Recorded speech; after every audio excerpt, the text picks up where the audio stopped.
جب بندہ اسلام کا ماننے والا صرف اس ایک ہی تصور کو اپنے دل دماغ میں بسا لے تو تمام کے تمام جرائم کا سد باب ہو جائے. پھر تعلیمات اسلام کو دیکھو. پروردگار عالم جل شانہ نے جو دین بھیجا اس کے ذریعے انسان کو بتا دیا کہ تیری زندگی کے 3 لمحے، تیری زندگی کے 3 موڑ ہیں، 3 طرح سے تیری زندگی ہے. ایک کو بتایا یہ دنیاوی زندگی جس میں ہم جی رہے ہیں. اسلام نے آگے کی منزل بتائی، دوسری تیری قبر کی زندگی. تیسری منزل بتائی آخرت کی زندگی. اور مذاہب تو دنیا تک کہہ کر رہ جاتے ہیں. دنیا کی فلاح و بہبودی حاصل کرنے کے لیے، عیش و عشرت کی زندگی گزارنے کے لیے سینکڑوں طرح کے ہیلے اور اسباب پیش کرتے ہیں. مگر مذہب اسلام صرف اس دنیاوی فانی زندگی نہیں بلکہ قبر کی زندگی کی بھی بات کرتا ہے، حشر کی زندگی کی بھی بات کرتا ہے. اور ایک بندے کو بتا دیا جاتا ہے کہ تیری زندگی کے 3 موڑ ہیں، 3 لمحے ہیں. ایک جو دنیا میں تو ہے یہ، دوسرا قبر میں جائے گا وہ، اور تیسرا حشر میں جائے گا وہ. اور تفصیل سے بتا دیا کہ سب سے لمبی مدت، بلکہ اگر ایام آخرت کے اعتبار سے دیکھا جائے تو غیر متناہی نہ ختم ہونے والی زندگی آخرت کی زندگی. پھر اس سے کم متناہی میں دیکھا جائے تو قبر کی زندگی. آج سے 200 سال پہلے اگر کسی کا انتقال ہوا اور اس دنیا کے لوگوں نے جب اسے درگور کر دیا، دفنا دیا، تو وہ مکمل 200 سالوں سے کہاں ہے؟ قبر. تو اگر وہ جیا 60 سال، 70 سال، 80، حد ہو گیا 90، یہ اس کی دنیاوی زندگی. اب اگر 200 سال پہلے انتقال ہوا تو وہ 200 سالوں سے کہاں ہے؟ اگر 300 سال پہلے انتقال ہوا تو ان 300 سالوں سے وہ کہاں؟ اور آئندہ اگر قیامت 400 سال کے بعد آتی ہے تو آنے والے 400 سال بھی وہ کہاں رہے؟ تو فرمایا آخرت کی زندگی تو غیر متناہی ہے، نہ ختم ہونے والی.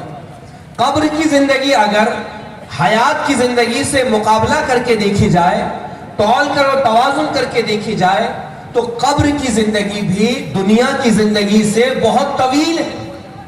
سب سے مختصر یہ جو حیات، یہ جسم میں روح موجود ہے، اسلام فرماتا ہے یہ زندگی تمہاری مختصر. اور اس حشر کی تیاری، اس قبر کی تیاری اور اس دنیا کی فلاح، ان تینوں کے لیے جو تمہیں موقع میسر آیا ہے وہ صرف اور صرف یہ دنیاوی زندگی. اسی لیے جب ہم ہر جمعہ خطبہ پڑھتے ہیں، بارہا اس کلمے کو خطیب اپنے خطبے میں دہراتا ہے، الگ الگ خطبوں میں اس کا تذکرہ کیا جاتا ہے. فَإِنَّ زَادَكُمْ قَلِيلٌ قَلِيلٌ وَالسَّبِيلُكُمْ طَوِيلٌ طَوِيلٌ فَتُوبُوا إِلَى اللَّهِ التَّوَّابِ. اس کا کیا معنی ہوتا؟ فَإِنَّ زَادَكُمْ قَلِيلٌ قَلِيلٌ. تمہیں ایک ایسے سفر پہ جانا ہے. آج اگر دنیا میں ایک جگہ سے دوسری جگہ جانا ہو، بندے کو معلوم ہو کہ 2 دن رکنا ہے تو 2 دن کے اعتبار سے وہ اپنا بیگ پیک کرے گا. معلوم ہو جائے کہ 10 دن رکنا ہے، 10 دن کے اعتبار سے پہننے اوڑھنے کا سامان کرے گا. معلوم ہو جائے مہینہ بھر رکنا ہے، موسم میں سردی بھی آ سکتی ہے، بارش سے بھی سامنا ہو سکتا ہے، وہ اس اعتبار سے اپنا ذات راہ تیار کرے گا، اس اعتبار سے بیگ تیار کرے گا، اپنے اسباب لے گا کہ اگر اچانک سردی کا سامنا آیا تو میں اس کے لیے بھی انتظام لے کر چلوں، گرمی کا سامنا آیا اس کے لیے بھی انتظام لے کر چلوں، بارش کا موقع آ گیا اس سے بھی اپنے آپ کو بچا کر چلوں. تو جتنا سفر کرنا ہے اس اعتبار سے تیاری کرتا ہے. خطبہ جمعہ میں جو ہم سنتے ہیں فَإِنَّ زَادَكُمْ قَلِيلٌ قَلِيلٌ، کہ اگر تم پوری عمر بھی تیاری کرتے رہو تب بھی قبر کے مقابلے میں دنیاوی زندگی تھوڑی. کتنا اسباب اور سامان تیار کرو گے، اور تمہاری منزل صرف قبر نہیں ہے، وہ تو ایک اسٹیپ ہے. اس کے بعد جب حشر میں اٹھائے جاؤ گے تو تنہا 50,000 سال کا تو ایک ہی دن ہوگا. اس کے بعد اب جس طرح کا فیصلہ ہوگا، جنت کی راہ تو جنت کی راہ، دوزخ کی راہ تو دوزخ کی راہ. ایمان پر خاتمہ ہوا بھی اور اس کے بعد بھی میدان محشر کے بعد اگر جلنے کی سزا سنائی گئی تو اللہ جانے کتنی مدت تک وہاں رہنا. فرمایا فَإِنَّ زَادَكُمْ قَلِيلٌ قَلِيلٌ وَالسَّبِيلُكُمْ طَوِيلٌ طَوِيلٌ. تم 3 دن کے لیے 3 دن کا سامان کر سکتے ہو. اگر 60 سال کی زندگی میں آئندہ 60 ہی سال رہنا ہو تو ہر دن کی تیاری تمہاری اس کے برابر ہو جائے. مگر قبر کے ایام صدیاں، حشر کے ایام صرف میدان محشر 50,000 سال، اور اس کے بعد تو غیر متناہی ایام. اور اس تمام سفر کی تیاری کے لیے جو موقع ملا ہے وہ یہی دنیاوی زندگی. فرمایا فَإِنَّ زَادَكُمْ قَلِيلٌ قَلِيلٌ.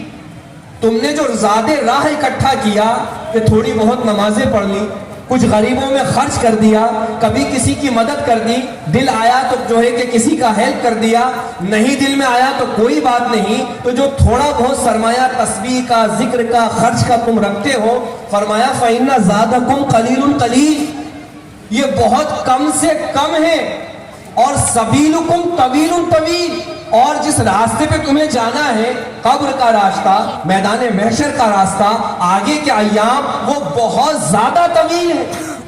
تو بندہ کیا عقل نہیں رکھتا کہ وہاں دنیاوی سفر کے لیے جانتا تھا گرمی پیش آ سکتی ہے، سردی پیش آ سکتی ہے، بارش سے سامنا ہو سکتا ہے، ہر طرح کا زاد راہ تیار رکھتا ہے. تو کیا تمہیں تمہارے نبی نے یہ نہیں بتا دیا کہ قبر کے اندر اندھیری بھی ہوگی، قبر دبائے گی بھی، پسلیاں ادھر کی ادھر کر دے گی، قبر کے اندر عذاب دینے والے بڑے بڑے گرز لے کر بھی پہنچیں گے؟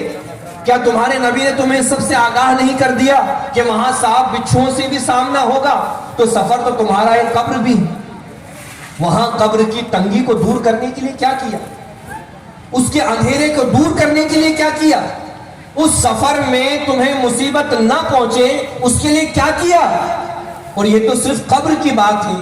پھر وہ میدان محشر، اللہ تیری پناہ، 50,000 سال کا دن، سورج سوا نیزے پر، زمین تانبے کی، کاٹے نہیں کٹے گا. تو سفر تو کتنا طویل ہے مسلمان کا. سبیلکم طویل طویل اور زاد راہ قلیل قلیل. بندہ کیا کرے؟ تو قربان جائیں پروردگار عالم جل شانہ نے کتنا بڑا باب ہمارے لیے وسیع کیا. فَتُوبُوا إِلَى اللَّهِ التَّوَّابِ. بہت توبہ کرنے والے رب کی بارگاہ میں کثرت سے گڑ گڑاؤ، توبہ کرو، اپنے گناہوں کی معافی چاہو. مسلمانوں، اللہ تعالی جل شانہ جو قرآن کریم میں فرماتا ہے یا ایھا الذین آمنوا اتقوا اللہ حق تقاتہ، اللہ سے ڈرو جیسا ڈرنے کا حکم ہے. اس ڈرنے سے مراد مفسرین نے بتایا معاصی سے، گناہوں سے اپنے آپ کو روکو. اس روکنے میں تمہیں سب سے بڑا جو مددگار ہے وہ اللہ جل شانہ کا یہ ارشاد انہ هو السمیع البصیر. بے شک اللہ تعالیٰ سن بھی رہا ہے کہ تم کیا کہہ رہے ہو، لوگ سنے نہ سنے، اور اللہ دیکھ بھی رہا ہے کہ تم کیا کر رہے ہو، لوگ دیکھیں نہ دیکھیں. اگر اسلام کی اس عظمت بھری مبارک تعلیمات میں اس ایک تعلیم کو بھی بوڑھے جوان اپنا لیں، بلکہ اپنے بچوں میں پیوست کر دیں، پھر آپ دیکھیں کیسے مسلمانوں کی دنیا بھی سنورتی ہے، کیسے آخرت بھی سنورتی ہے. آج جرم جب بندہ کرتا ہے، برائی جب کرتا ہے، تو وہ صرف یہ سوچتا ہے کہ میں حکومت کی نگاہ سے بچ جاؤں، لوگوں کی نگاہ سے بچ جاؤں، کوئی مجھے دیکھے نہ، جو ثبوت بنتے ہوں وہ سارے ثبوت مٹا دوں. اس کے بعد کون روکنے والا ہے، اس کے بعد کون کہنے والا ہے؟ مگر مذہب اسلام کے عقائد میں، اسلام کی تعلیمات میں ایک مسلمان کے لیے عقیدہ لازم قرار دے دیا گیا کہ تو چاہے جہاں چلا جا، اللہ جل شانہ کی قدرت سے جانا تو دور کی بات، تو اس کی بنائی ہوئی مخلوق آسمان سے بھی باہر نہیں نکل سکتا. تو ہوائی جہاز کے سفر کر لے، دریاؤں کے سفر کر لے، صحراؤں کے سفر کر لے، تو اس کے بنائے ہوئے سائبان سے باہر نہیں نکل سکتا. تو وہ ایسا بصیر ہے، تو اس کی نگاہ قدرت سے کہاں باہر جائے گا؟ جب یہ تعلیمات بچوں میں ڈالی جائے اور اس کا جلوہ دل میں چمکنے لگے تو پھر معاملات یوں رونما ہوتے ہیں جسے بارگاہ اعلیٰ حضرت سے سمجھے. آپ کے بچپن کا زمانہ ہے، پورا گھر اسلامی تعلیمات سے بھرا ہوا ہے. آپ ایام روزہ میں روزہ رکھ لیں. جب دن چڑھا، گرمی نے شدت پکڑی، آپ کے والد بزرگوار امام اہل سنت اعلیٰ حضرت کو بچپن کے زمانے میں ایک کمرے میں لے کر گئے، اندر سے کنڈی بند کر لی اور فیرینی کی ایک پیالی آپ کے سامنے کی، کہا ابا میرا روزہ ہے۔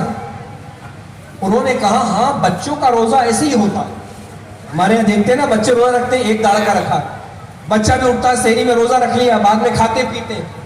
مگر وہ گھرانہ جو عظمت اسلام سے پر ہے، جہاں تعلیمات اسلام صرف زبانوں پر نہیں ہے بلکہ ان کے عمل و کردار میں اتر چکی ہے، وہ امام اہل سنت اپنے بچپن میں ہی اپنے گھرانے سے جان چکے کہ بے شک کسی جگہ پر بندہ پروردگار عالم کی نگاہ قدرت سے چھپ نہیں سکتا۔ روزہ انہوں نے رکھ لیا، جب دھوپ چڑھی والد نے دیکھا کہ بچے نے کچھ نہیں کھایا پیا، بند کمرے میں لا کر پیالی آگے کر دی، فرمایا کھا لو۔ کہا میرا روزہ، کہا بچوں کا روزہ ایسے ہی ہوتا ہے، میں نے دروازے کی کنڈی لگا دی ہے، کوئی نہیں دیکھ رہا ہے۔ قربان جائیں، جب والد خود کھلانے پر مصر، دروازہ بند کر دیا گیا، جسے پیش کیا جا رہا ہے وہ ننھی عمر کا بچہ ہے، مگر جب تعلیمات اسلام دل میں اتر جاتی ہیں تو بچوں کے دلوں میں بھی کیسی جلوہ گری ہوتی ہے۔ امام اہل سنت پلٹ کر جواب عرض کرتے ہیں کہ ابا جان کنڈی لگا دی ہے، لوگ تو نہیں دیکھ رہے ہیں، کیا اللہ بھی نہیں دیکھ رہا؟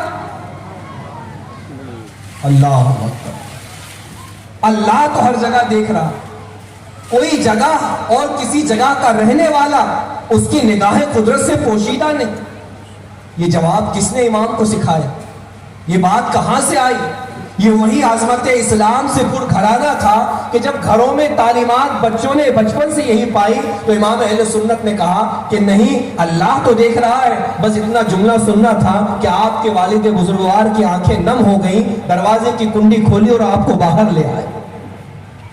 یہ واحد ایک اسلام کا تصور، ایک ایسا عظیم تصور ہے کہ بندہ رات کی تنہائیوں میں ہو، بند کمرے میں ہو، کنڈیاں لگی ہو، کوئی نہیں جانتا ہو، کوئی نہیں دیکھ رہا ہو تو وہ جرائم کر جاتا ہے۔ جب لوگوں کی نظر پڑتی ہے تو آدمی بچنے کی کوشش کرتا ہے، مگر مسلمان تجھے کیا ہوا؟ یہ تو اوروں کے اعتبار ہے کہ کوئی دیکھے تو اچھے بن جاؤ، نہ دیکھے تو برے بن جاؤ۔ تجھے تو تیرے اسلام نے یہ عقیدہ دیا ہے کہ تو کہیں بھی نگاہ قدرت سے نہیں چھپ سکتا، تو جہاں بھی جائے گا اللہ تجھے دیکھ رہا ہے۔